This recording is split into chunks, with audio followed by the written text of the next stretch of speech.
Assalamualaikum warahmatullahi wabarakatuh. Khalaqal mauta wal hayata liyabluwakum ayyukum ahsanu amala wa huwal azizul ghafur. Asyhadu an la ilaha illallah wahdahu la syarika lah. Asyhadu anna Muhammadan abduhu wa rasuluhu la nabiyya ba'dah. Allahumma salli wa sallim wa barik ala hadzal nabiyil karim wa ala alihi thayyibin wa sahabatihi al-akramin wa man da'a bi da'watihi wa tamassaka bi sunnati wa sara ala hadihi ila yaumiddin. Wa qala ta'ala fil Qur'anil Karim, A'udzu billahi minasyaitonir rajim. Bismillahirrahmanirrahim. Ya ayyuhalladzina amanu atti'ullaha wa atti'ur rasul wa ulil amri minkum. Fa in tanaza'tum fi syai'in farudduhu ila Allah wa rasul in kuntum tu'minuna billahi wal yawmil akhir, dzalika khairum wa ahsanu ta'wila. Sallallahu alaihi. Wahai orang-orang yang beriman, taatilah olehmu Allah dan taatilah Rasul dan ulil amri minkum. Ulil amri bisa berarti pemimpin, juga ulama. Jika kamu berselisih, berbeda pendapat tentang sesuatu, maka kembalikanlah kepada Allah. Kembalikan kepada Allah maksudnya kembalikan kepada Al-Quran dan kepada Rasul. Kembalikan kepada Rasul maksudnya kembalikan kepada sunnah Nabi Muhammad SAW. Jika kamu benar-benar beriman pada Allah dan hari akhir. Yang demikian itu, apa yang demikian itu?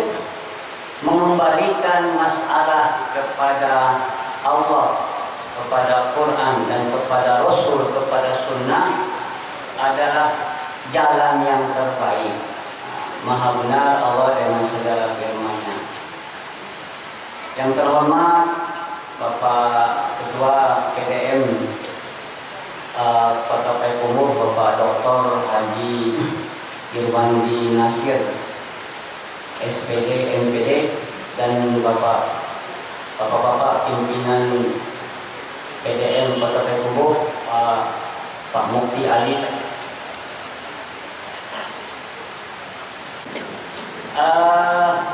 Jadi kembali kepada Quran dan Sunnah menurut adalah spirit Muhammadiyah dalam mengeluarkan hukum. Artinya dalam menetapkan hukum, Muhammadiyah tidak pernah lepas dari Al-Quran dan Sunnah. Karena ini tadi farudduhu ilallahi wa rasul. Kalau kamu berselisih tentang sesuatu, kembalikanlah kepada Allah. Maksudnya kembalikan kepada Quran dan kembalikan kepada Rasul, maksudnya kembalikan kepada sunnah Nabi Muhammad SAW. Baik kembali kepada Quran dan sunnah itu secara langsung. Kalau ada teksnya, langsung ke teksnya. Setelah itu dilihat tafsir-tafsirnya ya. Apa kata ulama. Ya. Kalau ataupun secara tidak langsung, ya, secara tidak langsung dengan menggunakan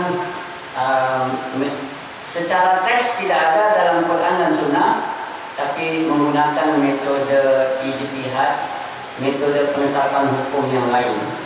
Jadi Bapak Ibu, dalam PowerPoint yang mau kirimkan ada satu contoh apa kembali kepada Quran dan Sunnah, tapi mungkin dia lupa disalin kembali.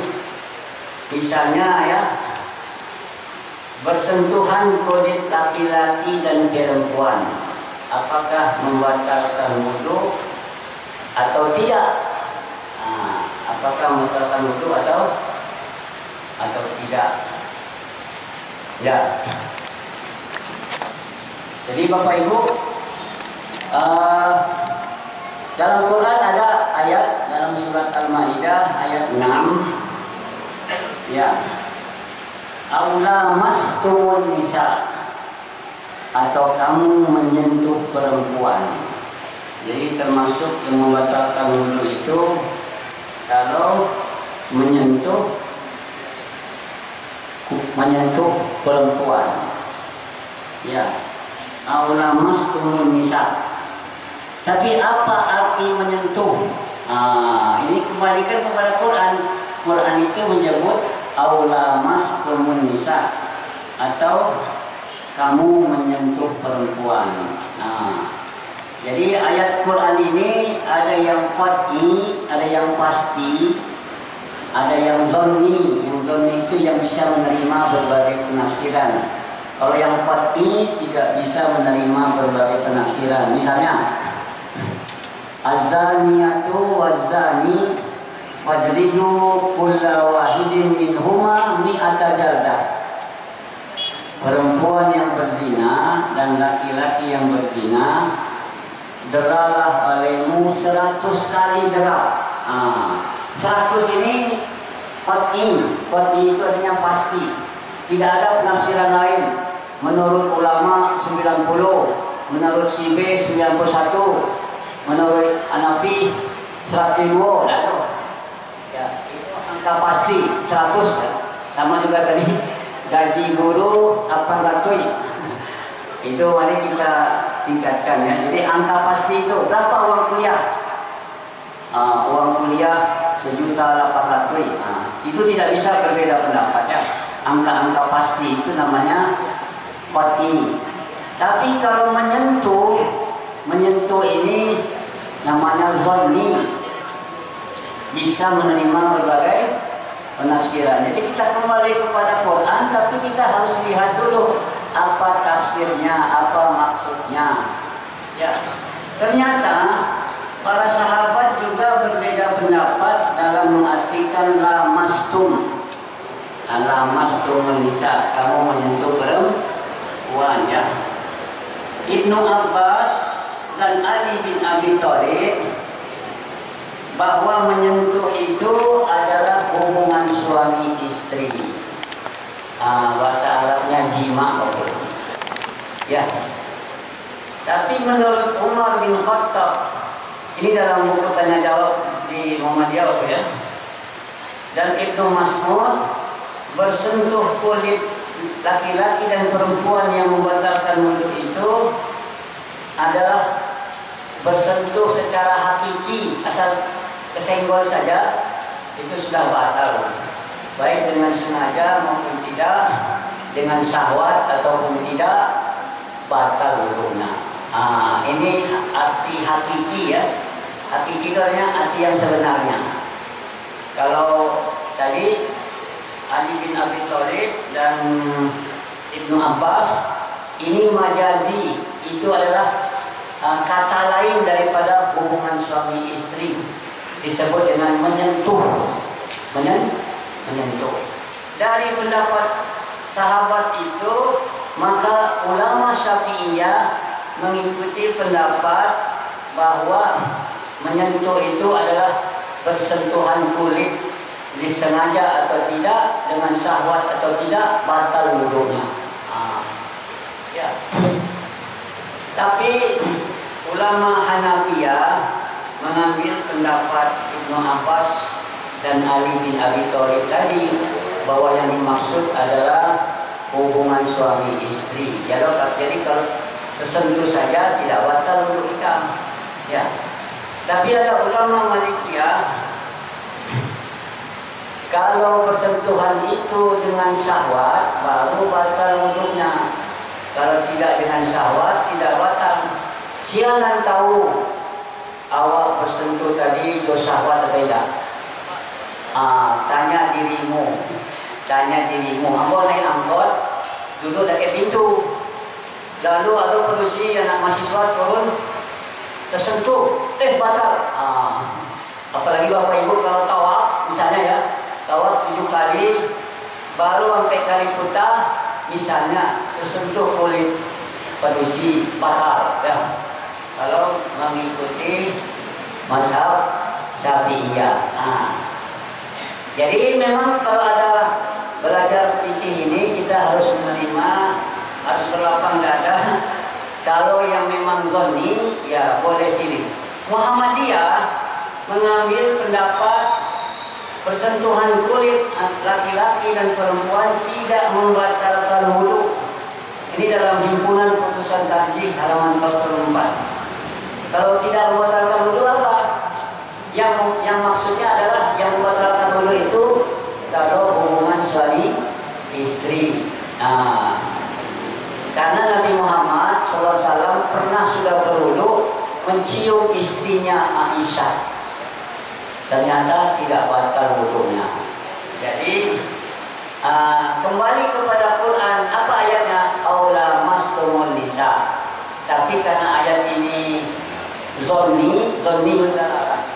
Ya, bisa menerima berbagai penafsiran. Sahabat sendiri juga berbeda pendapat tentang maksudnya ini, maka kita juga boleh. Cuma yang diambil oleh himpunan putusan tarjih bahwa bersentuhan kulit laki-laki dan perempuan tidak membatalkan wudu.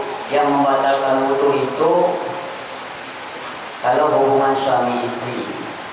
Sekedar tambahan Bapak Ibu, maaf ini untuk pengetahuan. Hubungan suami istri dalam bahasa Arab namanya jima. Bapak Ibu baca dari surah Al-Fatihah sampai surah An-Nas tidak ada kata jima. Aku jamin tidak ada. Jadi hubungan suami istri disebut dengan menyentuh. Disebut dengan menyentuh. Mari kita lihat satu ayat. Maryam itu ibunya Nabi Isa. Ketika diberitahukan oleh malaikat bahwa dia akan beranak, akan punya anak, ya. Lalu dia bilang, "Anna yakunu li walad wa lam yamsasni basar." Bagaimana saya akan punya anak? Saya belum pernah disentuh oleh laki-laki. Jadi disentuh ini apa? Jima. Ya. Jadi Quran itu sopan. Tidak ada kata jima dalam Quran. Yang ada menyentuh. Ya. Satu lagi surat Al-Ahzab. Ya ayyuhalladzina amanu idza nakahtumul mu'minat summa talaqtumuhunna min qabli an tamassuhunna fama lakum alaihinna min iddatin ta'tadunaha. Orang yang beriman, kalau kamu nikah dengan perempuan mukminat, kemudian kamu menceraikannya, sebelum kamu sentuh dia, maka tidak ada masa iddah bagi perempuan itu. Misalnya hari Jumat, laki-laki ke polisi lah nikah yang saja kok, ya, di hadapan penghulu, sudah serah terima mahar, berapa salamannya, dipoto di musadi memancing buku nikahnya. Berapa salaman kok? Tahu-tahu malamnya meninggal suaminya. Ya, meninggal suaminya. Maka istrinya tidak ada masa menunggu, tidak harus menunggu karena belum bisa. Allah Pak, lalu sentuh musadi tadi berapa salaman? Itu sentuh lain itu. Yang dimaksud sentuh ini adalah begitu Bapak Ibu ya. Jadi ini ya contoh ya. Oke. Itu baik. Fatwa Muhammadiyah. Nabi Muhammad SAW mengutus. Kembali kepada ini Bapak Ibu. Nabi Muhammad mengutus Mu'az bin Jabal ke Yaman untuk jadi hakim. Sebelum jadi hakim beliau dites oleh Nabi. Kaifa taqdi idza arada laka qada'un. Mu'az, bagaimana Anda menetapkan hukum kalau kamu dihadapkan pada sebuah kasus? Kata Mu'az, Abdi bi kitabillah, saya tetapkan berdasarkan Al-Quran. Fa illam tajid bi kitabillah, kalau tidak ada dalam Quran, apa kata Muaz? Fa bi sunnati Rasulillah, saya tetapkan dengan sunnah Nabi. Kata Nabi, fa illam tajid bi kitabillah wala bi sunnati Rasulillah, kalau tidak ada secara tersurat, secara eksplisit, tidak ada dalam Quran, tidak ada dalam sunnah, bagaimana kamu menetapkan hukum? Ajtahidu ra'yi, saya menggunakan pikiran, ya saya berijtihad untuk menetapkan hukumnya. Jadi dari hadis ini Muhammadiyah bahwa dasar menetapkan hukum pertama Al-Quran, kedua sunnah, ketiga baru ijtihad. Ijtihad ini menggunakan pikiran. Afala ta'qilun, ya. Afala tatadabbarun. Banyak. Baik. Metode ijtihad di majlis tarjih dan tajdid ini sudah ditamakan, ya. Tarjih berarti melakukan penilaian terhadap suatu dalil syariat secara lahir yang tampaknya bertentangan, ya. Kalau tajdid ini mempunyai dua arti dalam bidang akidah dan ibadah, berarti mengembalikan akidah dan ibadah kepada kemurnian. Jadi kalau dalam bidang akidah dan ibadah, kita Muhammadiyah ini purifikasi, ya. Purifikasi itu apa? Pure itu artinya murni, memurnikan. Ibadah tidak boleh ditambah-tambah, tidak boleh dikurangi. Makanya tadi namanya Muhammadiyah memberantas TBC. TBC apa?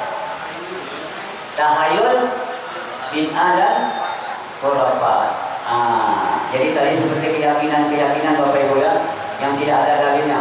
Padusi kalau sedang haid, kesikeknya, rambutnya rontok, atau potong kukunya disimpan, rambutnya disimpan. Beko kalau suci, mandilah kukunya itu, cucilah kukunya. Itu tidak ada dalilnya. Ya, ibu-ibu kalau hamil, kamu harus membawa kuntiang. Membawa kuntiang supaya apa? Melindungi bayinya, supaya tidak diganggu setan. Itu tidak ada dasarnya, ya. Baik. Jadi misalnya Bapak Ibu, apa yang kita baca ketika rukuk dan sujud, ini hadis ini sunnah. Ada yang membaca ketika rukuk apa? Subhana rabbiyal azim. Ada yang ditambah wa bihamdih. Ketika sujud, Subhana rabbiyal a'la. Ada pula kita yang Muhammadiyah ini bacanya apa? Subhana Allahumma rabbana wa bihamdika Allahumma firli. Ya. Ini karena sunnah Bapak Ibu, ya. Sunnah ini kembali kepada sunnah. Jadi ketika turun ayat Sabbihisma rabbikal a'la alladzi khalaqa fasawwa walladzi qaddara fahada, ya. Itu ketika turun ayat itu, di dalam tafsirnya disebutkan Nabi bilang apa? Ija'aluha fi sujudikum.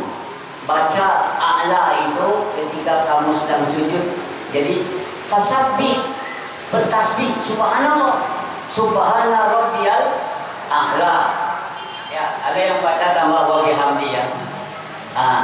Tapi ketika turun surat Al-Waqiah, fasabbih bihamdi rabbikal azim, fasabbih bihamdi rabbikal azim, ya.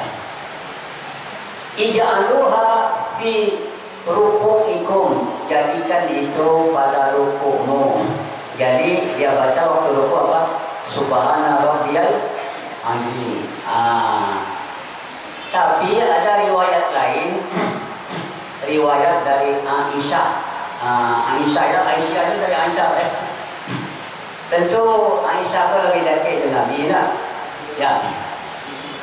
Istri Nabi. Jadi ketika turun ayat Idza jaa nasrullah wal fath wa ra'aitan nasa yadkhuluna fi dinillahi afwaja fasabbih bihamdi rabbika wastaghfir. Fasabbih bihamdi rabbika wastaghfir innahu kana tawwaba. Jadi kata Aisyah, yang banyak dibaca Nabi dalam ruku dan sujud, fasabbih subhanakallahumma rabbana wa bihamdika allahumma firli. Itu dari fasabbih, bertasbihlah kamu apa? Subhanallah, subhanakallahumma rabbika, subhanakallahumma rabbika wa bihamdika ya Allahumma firli. Jadi karena hadisnya ada bervariasi, maka yang kita Muhammadiyah ada yang baca subhanakallahumma rabbana wa bihamdika Allahumma firli. Betul. Tapi maaf teman-teman kita, ada yang baca subhana rabbiyal azim waktu ruku, ada yang baca subhana rabbiyal a'la. Karena dua-duanya ada hadisnya, kita boleh memilih. Cuma mana yang lebih kuat? Ya, ada yang lebih kuat katanya dari Aisyah ya. Itu contoh Bapak Ibu. Kembali ke mana? Kembali ke sunnah. Baik. Jadi tajdid ini pemurnian ibadah, tidak boleh ditambah, tidak boleh dikurang, harus ada contohnya dari Nabi. Makanya memperingati hari kematian 3 hari, 7 hari, berapa hari? Sampai 10 hari, 100 hari, 1000 hari. Itu tidak ada dalilnya dalam Quran, tidak ada dalilnya dalam sunnah.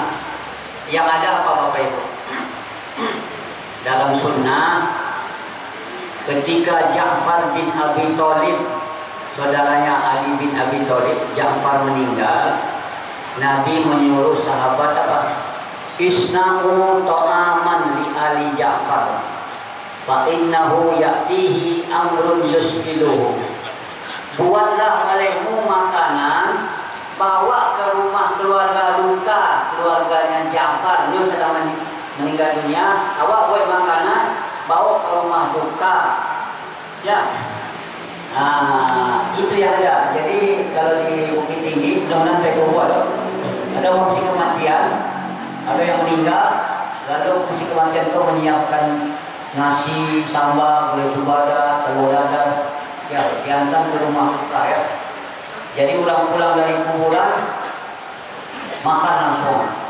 Itu baru namanya nyunnah, apa? Sesuai dengan sunnah. Awak kadang-kadang kalau menyamuk, membawa bareh ya, membawa bareh kalu ya. Kalau saya membawa apa?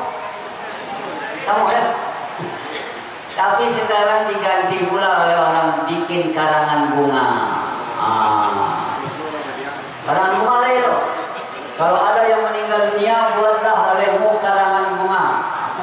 Di Padang Bapak Ibu ada orang tua pejabat meninggal dunia.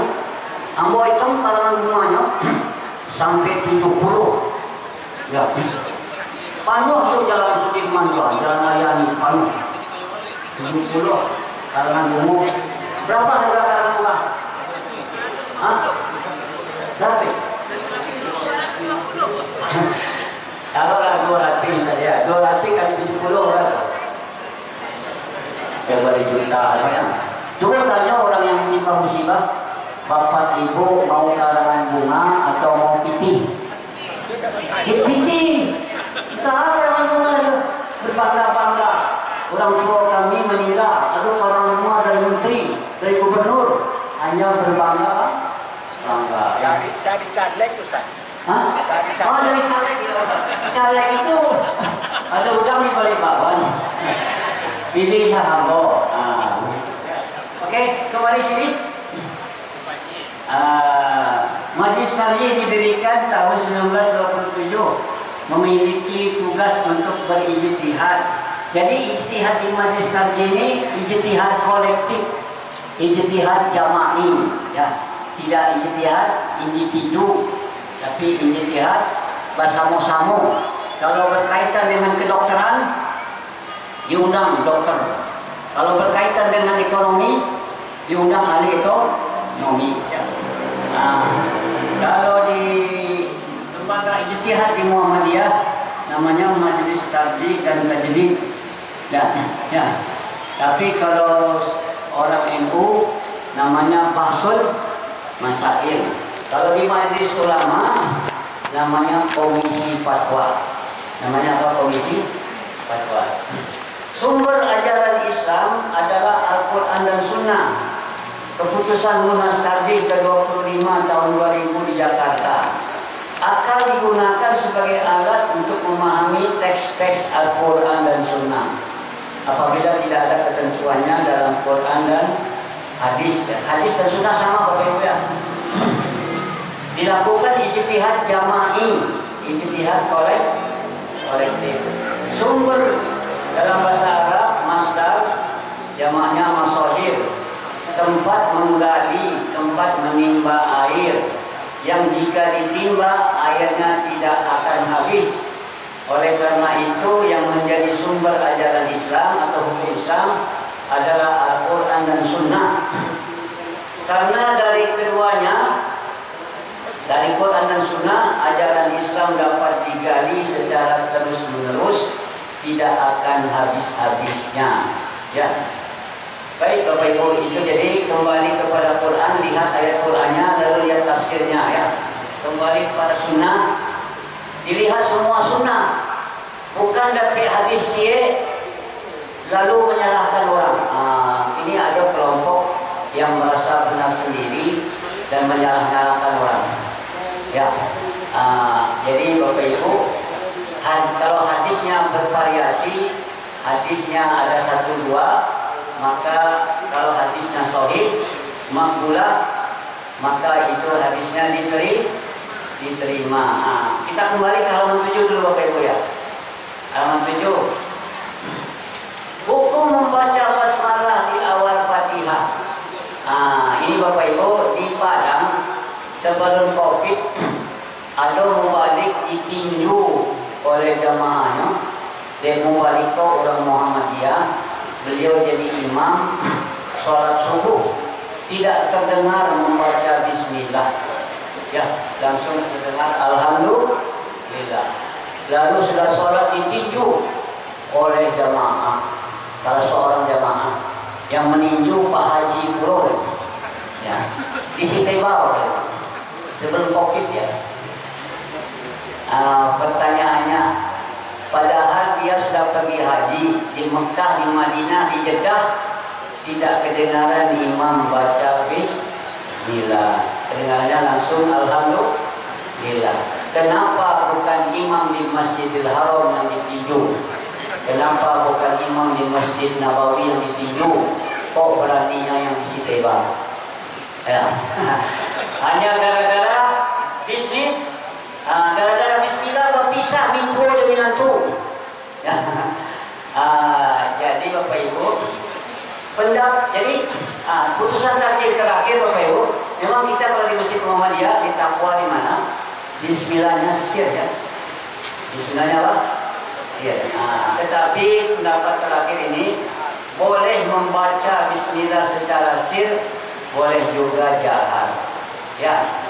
Pendapat ini berdasarkan sunnah Nabi. Kembali ke sunnah. Karena sunnah ada 2 macam. Dari Anas bin Malik, dia berkata, aku sholat di belakang Nabi Muhammad, di belakang Abu Bakar, Umar, Utsman. Saya tidak mendengar seorang pun di antara mereka membaca Bismillahirrahmanirrahim. Artinya tidak terdengar Bismillahnya ya, tapi langsung alhamdulillah. Tapi ada lagi hadis dari Abu Hurairah, dia berkata, Nabi bersabda, jika kamu idza qara'tum alhamdulillah Kalau kamu baca alhamdulillah, bacalah bismillahirrahmanirrahim. Jadi sebelum membaca alhamdulillah, baca sesungguhnya itu adalah Al-Fatihah, bagian dari Al-Fatihah, dan Ummul Quran, Ummul Kitab, Sab'ul Masani, 7 ayat yang diulang-ulang ya. Bismillah termasuk 1 ayat dari Al-Fatihah. Ada 5 hadis tentang baca basmalah ini, semuanya sahih, tidak dapat ditarjih mana yang kuat, mana yang lemah, maka dipilih untuk dipilih yang kuat, maka semuanya boleh diamalkan. Ya, tapi biasanya kalau misalnya Muhammadiyah bismillahnya apa? Sir, tidak. Jadi itu Bapak Ibu kembali.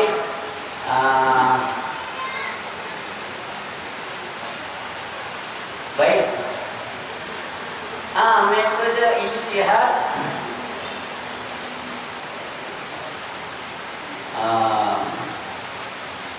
Baik Bapak Ibu ya. Yang nomor halaman 5 ya. Fatwa ijtihad dengan metode istihsan. Ini sekedar sebenarnya ini kajiannya untuk di mahasiswa di Fakultas Syariah ya. Tapi karena apa itu istihsan? Ya. Dia kita menetapkan hukum, kalau menurut hukum umumnya tidak boleh. Tapi ada pengecualian, jadi dia boleh. Ya. Misalnya, laki-laki haram melihat aurat perempuan. Ini hukum yang umum Pak ya. Tidak boleh, haram. Kecuali sudah nikah. Ya, boleh dia melihat aurat istrinya. Tetapi ada perempuan hamil akan melahirkan, dokter spesialis kebidanan dan penyakit kandungan tidak ada yang perempuan, yang ada laki-laki. Ya, maka dokter SPOG itu spesialis kebidanan dan penyakit kandungan, hukum asalnya tidak boleh ya, haram ya. Tapi ini karena darurat untuk menolong perempuan melahirkan, maka dia dibolehkan sekedar untuk menolong perempuan yang akan melahirkan. Itu namanya istihsan Bapak Ibu ya. Hukum umumnya tidak boleh, tapi dia dibolehkan pengecualian. Di sini contoh fatwa Muhammadiyah tentang wartawan menyebarluaskan kejelekan orang lain melalui berita. Hukum asalnya tidak boleh menyebarkan keburukan orang ya. Man satara musliman satarallahu lahu. Siapa yang menutup aib umat Islam, Allah akan menutupnya. Ya. Tapi itu pejabat kan, itu korupsi kan. Kalau di sawi apa berdosa dari sawi? Dari sawi lah. Dia tahu ya. Jadi hukum asalnya tidak boleh menceritakan keburukan orang, ya. Tapi dalam keadaan terpaksa dibolehkan demi kemaslahatan yang jelas, ya. Ini berdasarkan istihsan istisnai pengecualian, ya. Sama di Bapak Ibu mencari minantu, ada calon minantu Bapak Ibu dibawa ke rumah, awak kan tahu ya Pak. Entah bahannya tidak. Tentu awak bertanya kepada kawan calon yang tua. Ya, kawan ko tentu nanti elo sampai ini rancak musoleh, taat atau kausani ya. Tapi kalau ada yang bolos seketik dibolehkan sekedarnya saja. Tapi nyawa cek estek. Tapi jangan panjang-panjang lagi, hanya sekedarnya saja ya. Ini namanya istihsan. Contoh istihsan yang lagi Bapak Ibu, kalau Bapak baik ke WC umum, ke toilet ya, di situ ditulis BAK, buang air kecil 2.000, BAB 5.000, mandi 10.000 misalnya Pak ya. Mandi wala. Kalau kamu tadi terai, terai apa? Itu akad di WC umum itu apa Bapak? Apakah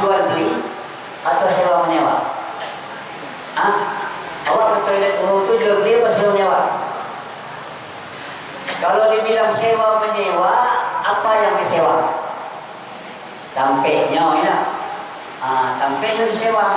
Jadi kalau BAK 5.000, BAK 2.000, BAP 5.000, mandi 5.000. Kalau sewa menyewa harus ada waktunya.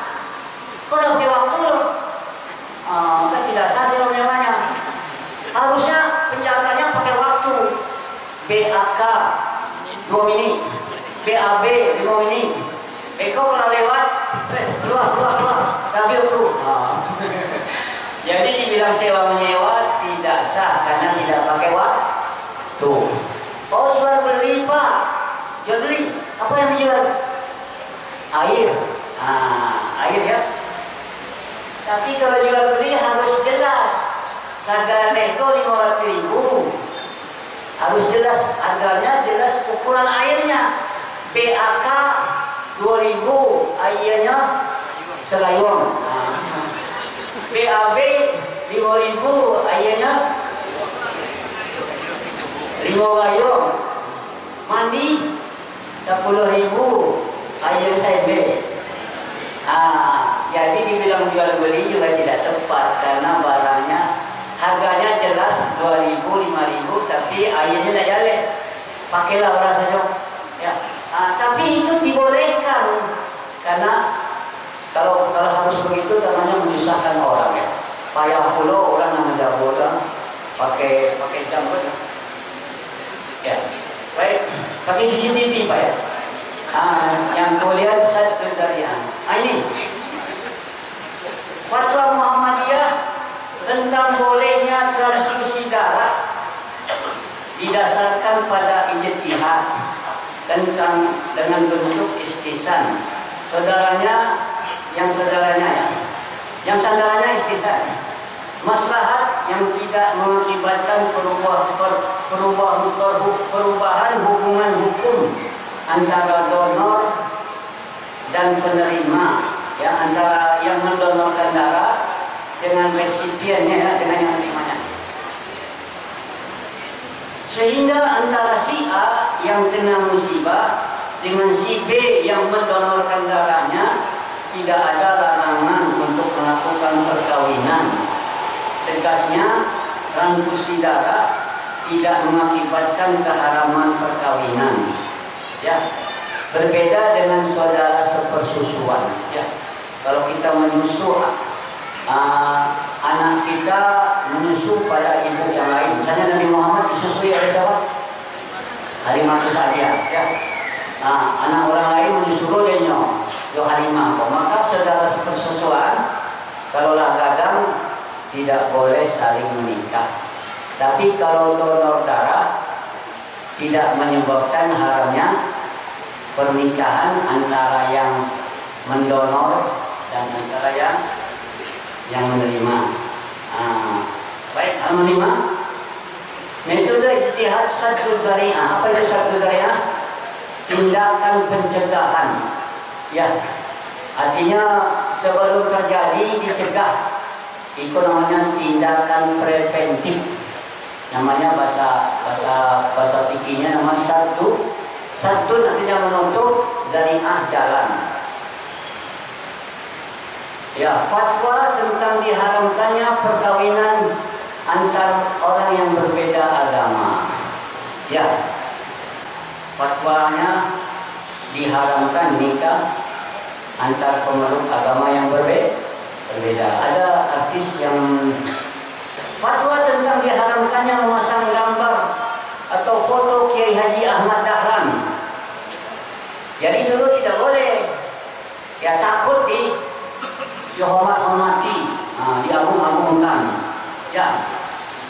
Kemudian direvisi menjadi boleh demi kemaslahatan. Ya. Jadi boleh Bapak Ibu. Kalau di kantor-kantor ada fatwa Presiden Jokowi dengan siapa? Wakil Presiden, ya. Ini Bapak Ibu ya. Maaf. Sebahagian saudara-saudara kita mengharamkan berfoto. Foto haram. Ambo di Padang ditentang oleh mahasiswa. Karena apa Bapak Ibu? Ada hadis, inna asaddan nasi bala'an yaumal qiyamah al-musawwirun. Manusia yang paling besar azabnya di hari kiamat adalah orang yang menggambar. Musawwirun itu artinya menggambar. Dalam bahasa Arab, kamera itu namanya alatut taswir. Ya. Yang memfoto namanya musawwir.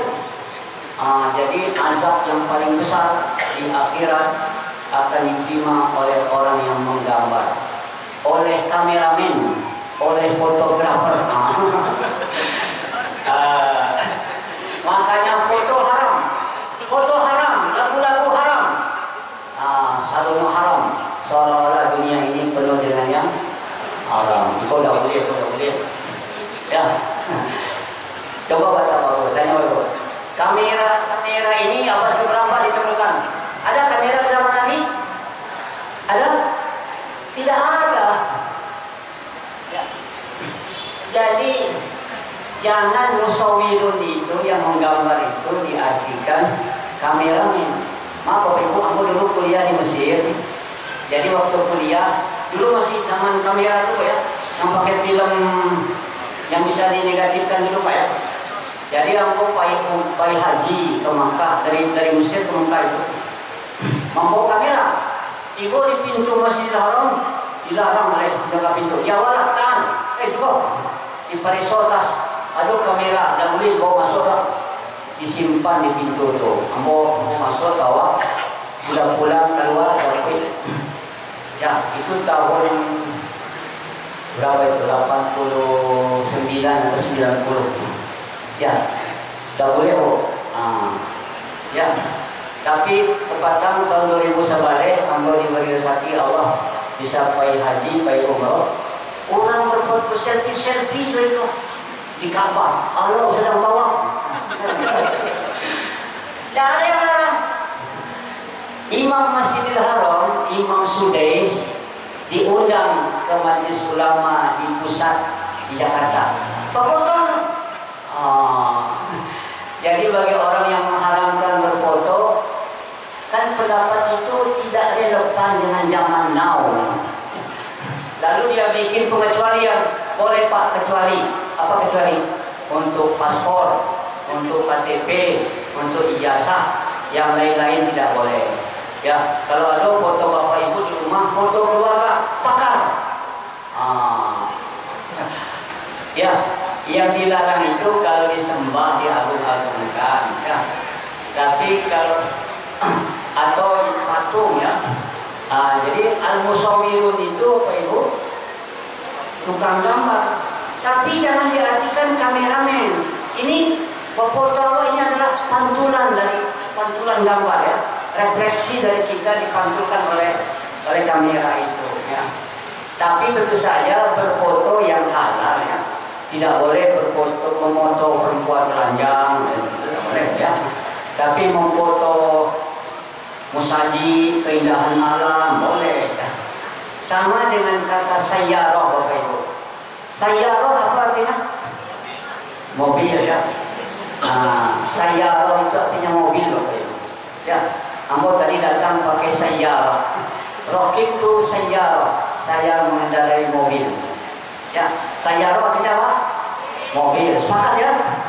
Nanti Bapak Ibu baca surat Yusuf.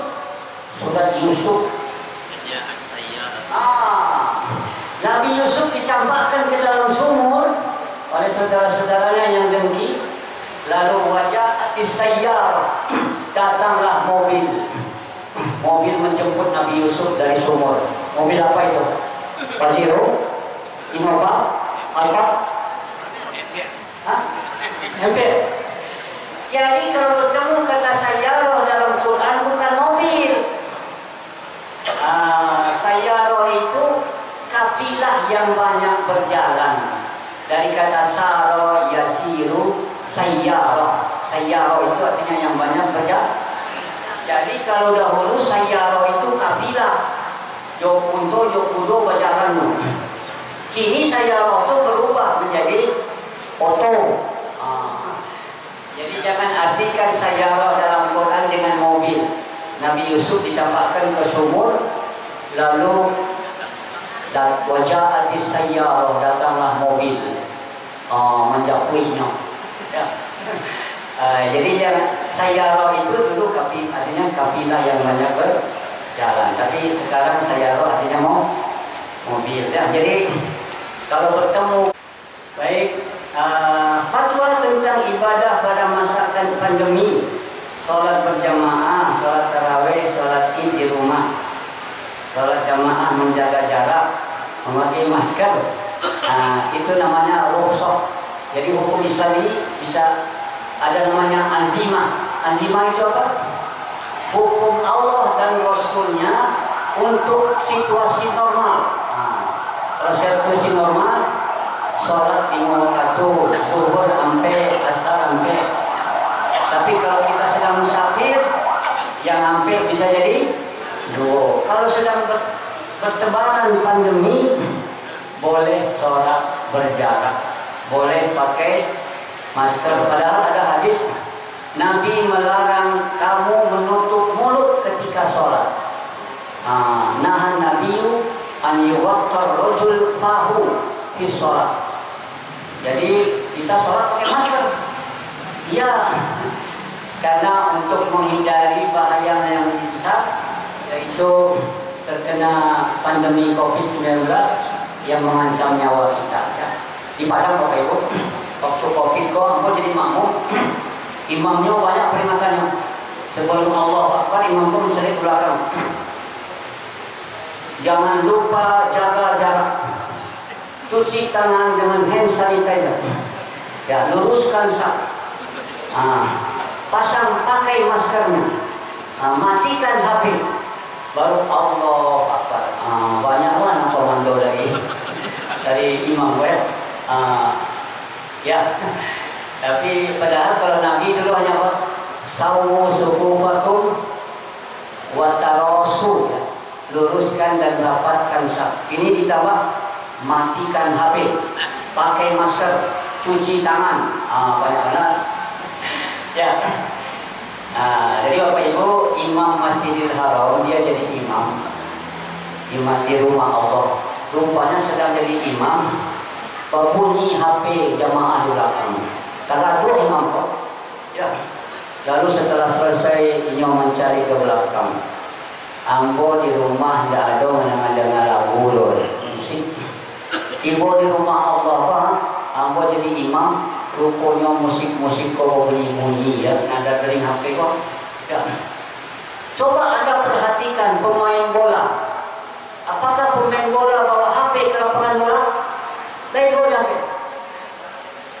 Tak ada pemain bola yang bawa HP. Anda ke masjid bawa HP, orang khutbah Anda lihat HP. Sudah sholat bukan berzikir Anda lihat HP. Ya. Sudah dibilang matikan HP, HP-nya juga atau silent kan, bunyi-bunyi juga. Lagunya kemesraan ini. La ilaha illallah. Jadi coba lihat, jadi pemain bola saja tidak bawa HP. Ya. Seolah-olah lapangan bola lebih sakral daripada masjid. Baik. Satu lagi Bapak Ibu, nanti ada sambutan. Halaman 6 Bapak Ibu ya. Metode ijtihad berdasarkan al-urf. Al-urf ini adat budaya, kebiasaan masyarakat. Urf adalah adat kebiasaan yang berlaku di sebuah daerah dan dijadikan salah satu pertimbangan hukum. Contoh, fatwa Muhammadiyah bahwa memanggil mama kepada istri bukanlah zihar. Zihar itu apa? Menyamakan istri dengan ibunya. Misalnya suami berkata pada istrinya, wajahmu seperti wajah ibuku, ya, punggungmu seperti punggung ibuku. Kalau suami mengatakan itu, tidak boleh berhubungan suami istri sebelum suaminya bayar kafarah. Tapi perkawinannya tidak putus Bapak Ibu ya, cuma hubungan suami istri tidak boleh sebelum suaminya bayar kafarah. Apa kafarahnya? Memerdekakan budak atau puasa 2 bulan berturut-turut, atau memberi makan 60 orang fakir miskin. Kini apa-apa main bawa istrinya, mama tolong biar kopi mah. Mama kata istrinya ya. Istrinya memanggil suaminya papa. Tanya ke papa. Papa, anak awal tanya lupa. Jadi suaminya manggil istrinya mama, istrinya manggil suaminya papa, atau abi dan umi, ama jo abah, ama jo abah. Ya, banyak di bawah ya. Atau suami dengan sebutan papa. Pada prinsipnya tidak dibolehkan. Ya, karena ucapan tersebut sudah menjadi adat kebiasaan masyarakat Indonesia, tidak ada konotasinya dengan zihar tadi ya. Maka sebutan mama dan papa sebagai yang sahih, bukan yang rusak, juga mengandung nilai pendidikan kepada putra putrinya, supaya putra putrinya memanggil amanya mama, ya, memanggil apanya abah.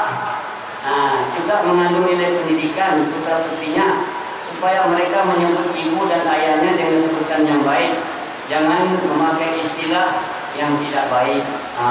Jadi Bapak Ibu, nah, cuma sekarang ada pejabat, misalnya gubernur atau wali kota ya, selamat datang Ibu Wali Kota. Ibu Wali Kota apa siapa? Amannya yang melahirkan atau istrinya? Selamat datang Ibu Gubernur, Ibu Menteri. Maksudnya siapa itu? Istrinya atau ibu yang melahirkan? Ya, tapi itu sudah uruf ya. Sehingga ada berita Ibu Gubernur meninggal. Ibunya yang apa? Ibu yang melahirkannya atau istrinya? Baik. Sampai sini aja Pak ya. Ya, ada satu lagi nih. Bolehnya membayar uang muka atau DP, apa namanya? Down payment ya, DP. Dalam prinsip hukum Islam, perpindahan hak kepada orang lain atas dasar suka sama suka, ya, antarodim. Dalam kasus si pembeli membatalkan pembeliannya, jadi awak mau balik kau bayar DP dulu. Ya. Awak beli apa? Beli apa? Beli motor. Beli motor. DP-nya 1,5 juta atau 2 juta. Ya. Si pembeli membatalkan pembeliannya dan penjual merasa kecewa. Ya. Kalau sebelumnya tidak disebutkan dalam perjanjian bahwa jika tidak didapatkan kesesuaian, maka berlakulah kebiasaan dalam masyarakat yang dalam TV disebut al-ud. Jadi uang 500.000 yang diserahkan oleh si B berupa DP kepada si A. Kalau si A tidak rela mengembalikan, baik sebagian atau seluruhnya, memang bisa dibenarkan. Sebagaimana kalau si A membatalkan penjualannya, ya, jadi dikenai hukuman untuk membayar. Jadi tidak boleh membatalkan kesepakatan. Awak berjanji akan membeli motor, kau dibayar 1,5 juta, atau udah jadi. Itu yang penjual ini merasa rugi, harusnya motor ini bisa dijual kepada yang lain.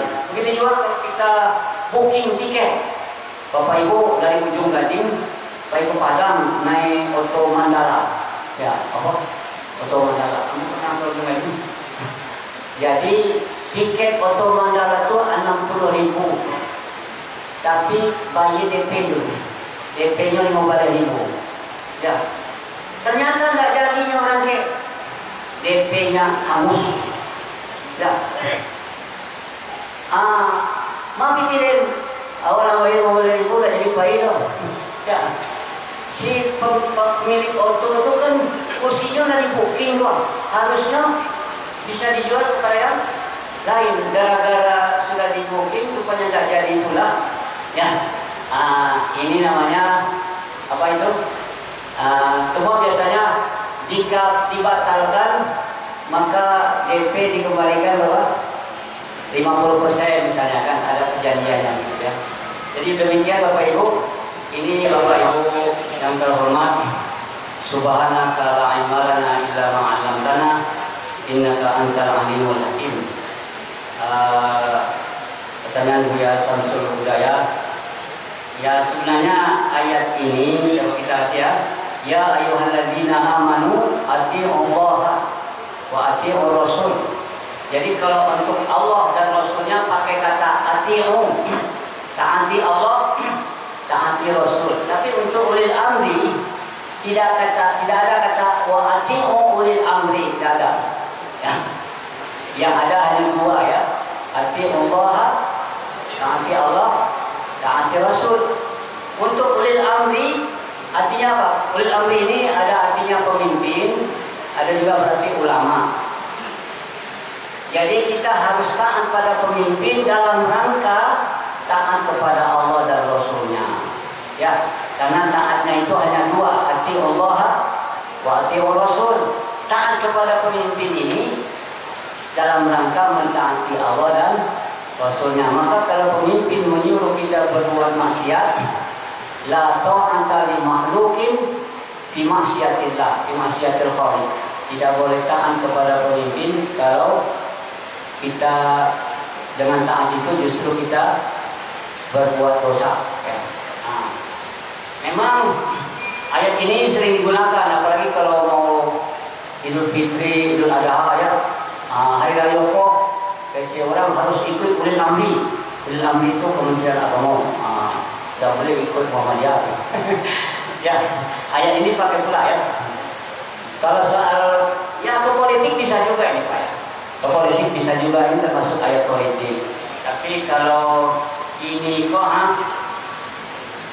ya ada partai Islam, ada partai berbasis Islam, ada partai nasionalis, ada partai dadakan, ada partai macam-macam ya. Jadi rakyat itu jadi bingung. Ada loh partai semangko. Nah itu semangko. Di luar hijau, di dalam merah. Itu pada semangko. Ya. Ini namanya partai semangko ya. Jadi ada yang bilang jangan jadi partai semangko, di luarnya hijau, dalamnya merah. Ada punya Pak? Oh, ada punya. Ya, begini Bapak Ibu. Memilih pemimpin wajib. Mana dalilnya? Ada hadis Nabi, "Iza kuntum salasan fis safar falyaumu ahadukum." Kalau kamu bertiga dalam bersafar, tunjuklah seorang jadi pemimpin. Nah, dalam bersafar saja Bapak Ibu, awak bersafar bertiga harus ditunjuk salah seorang dari yang digodok menjadi master safar, apa? Pemimpin. Apalagi kita menetap, ya kita menetap kalau tidak ada pemimpin, kacaulah negara ini. Makanya memilih pemimpin itu wajib, fardu menurut syariat, fardu menurut akal. Kalau tidak ada pemimpin akan faudo dapat chaos. Maka ayat yang dipakai ini harus ada pemimpin. Tapi kalau milih pemimpin Bapak Ibu, kalau pemimpinnya ada yang baik, ada yang buruk, pilih yang terbaik. Baik dari segala sisi. Ya. Tapi kalau sama-sama buruk, pilih yang seketek buruknya. Ya. Dari komentar ini saya setuju dengan Bapak. Apa yang Bapak sampaikan saya setuju. Ya, tadi kan sudah dibilang sini pendapat himpunan majelis tadi. Ternyata sekarang boleh bismillahnya dijaharkan, boleh dikerjakan ya. Lalu tentang politik, betul ya, kalau umat Islam tidak berpolitik, tidak akan dipimpin oleh orang-orang yang tidak berpihak kepada Islam. Sekedar mengingatkan Bapak Ibu, Nabi Muhammad di Mekah 13 tahun ya. Beliau diangkat tahun umur 40, 13 tahun di Mekah. Di Mekah Nabi hanya pemimpin spiritual, pemimpin agama. Lalu beliau pindah ke Madinah, hijrah. Di Madinah ada penduduknya orang Yahudi, ada Nasrani, ada penyembah berhala, ada Aus, ada Khazraj, ada Muslim. Mereka semua sepakat mengangkat Nabi Muhammad menjadi pemimpin. Ada namanya MOU-nya, namanya Piagam Madinah, Wasiqatul Madinah. Setelah Nabi ke Madinah, Nabi adalah pemimpin negara. Apa unsur negara, Bapak Ibu? Kalau Bapak Ibu belajar ilmu negara, unsur negara itu ada 5. Pertama, ada pemimpin yang ditaati, Nabi Muhammad. Kedua, ada rakyatnya penduduk Madinah yang heterogen. Ya. Ketiga, ada wilayahnya. Ya.